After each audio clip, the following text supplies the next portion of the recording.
آج ہم بات کریں گے کہ ایلیٹ کلاس میں ڈیورسز کی جو ہے نا وجہ کیوں بڑھی ہے. ہم نے ابھی خبر سنی ہے کہ مریم صاحبہ کے بیٹے جنید صفدر کی ڈیورس ہو گئی ہے. یہ ابھی صرف خبروں میں ہی ہے، لیکن حقیقت یہ ہے کہ ایلیٹ کلاس میں ڈیورس کا ریشو بڑھی ہے اور یہ بہت خطرناک حد تک بڑھ چکی ہے.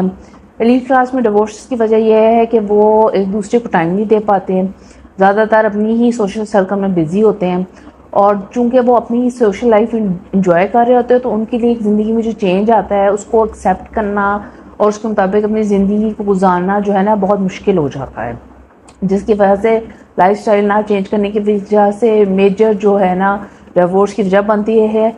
آئیں اب دیکھتے ہیں کہ دوسری جو کلاسز ہیں ان میں کیا جنرل وجہ ہے ڈیورس ہونے کی. یہ وجوہات ایلیٹ کلاس میں بھی پائی جاتی ہیں. تو سب سے پہلی وجہ ہے لیک آف کمٹمنٹ. دوسرا ہے کہ illegal relations, extra میرجل affairs.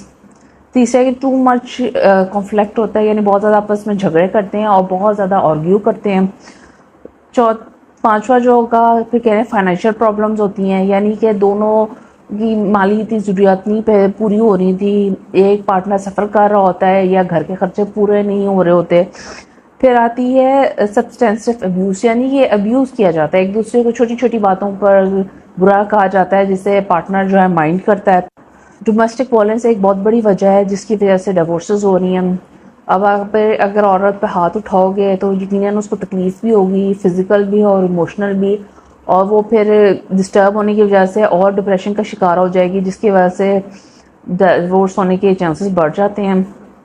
Lack of support of family, یعنی کہ کئی دفعہ ہوتا ہے کہ دونوں سائڈ کی فیملیز بالکل سپورٹ نہیں کر رہی تھی یا ایک سائڈ کی فیملی سپورٹ نہیں کر رہی تھی. دیکھیں گھر میں تو مشکلات آتی ہیں، میرج لائف میں بھی مشکلات آتی ہیں، لیکن ضروری ہونا چاہیے کہ سب کو اس کو انڈرسٹینڈ کریں، اور فیملی ممبرس کو بھی چاہیے کہ ہر چیز میں انٹرفیئر نہ کریں اور ہر بات میں اپنی رائے نہ دیں اور ایکسپیکٹ نہ کریں کہ کپل انہی کی بات کو مانیں. پھر کئی دفعہ ہوتا ہے کہ ہیلتھ پرابلمز آ جاتے ہیں. ہیلتھ پرابلمز میں مثلا دونوں کی ہیلتھ ہی ڈینجرس ہو سکتی ہے، دونوں ہی ریپروڈیوس کرنے کے قابل نہیں ہوتے یا ایک کرنے کی وجہ نہیں ہو سکتا. پھر ریلیجس ڈفرینسز بھی ہوتے ہیں، اسپیشلی ہمارے ملک میں آپ دیکھیں کہ کاسٹ سسٹم کتنا اسٹرانگ ہے، اپنے علاوہ تو کسی اور کو مسلمان تو سمجھتے ہی نہیں ہے. تو جو دوسرے کاسٹ میں ہوئی ہوتی ہیں یہ بھی بہت بڑی پرابلم بن جاتی ہے. پھر ایجوکیشن جو ہے نا ایک اور بڑا مسئلہ ہے، یعنی کہ لوگوں کو پتہ نہیں ہے، صحیح طرح نہیں سمجھتے زندگی کے امور کو، اور بیسک تعلیم نہیں دی جاتی. بیسک تعلیم ہونے کی وجہ سے وہ اگر وہ دی جاتی تو وہ اپنی لائف سٹائل بہتر کر سکتے تھے، کوئی بہتر نوکری کر سکتے تھے، لیکن ان کے پاس چونکہ نہیں ہوتی تو اس لیے وہ اپنی انکم بڑھا نہیں سکتے. تو یہ بھی ایک ڈیورس کی وجہ بنتی ہے. اب دیکھتے ہیں کہ لوئسٹ ریشو جو ہے نا ڈیورس کی کس ملک میں ہے. تو سری لنکا وہ ملک ہے کہ جہاں پہ سب سے کم طلاقیں ہوتی ہیں، یہ بہت اچھی بات ہے.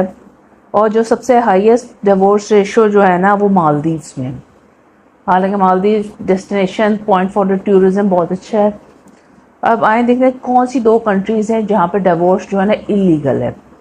ایک ہے فلپینس میں اور دوسرا ہے وینٹیکن سٹی میں.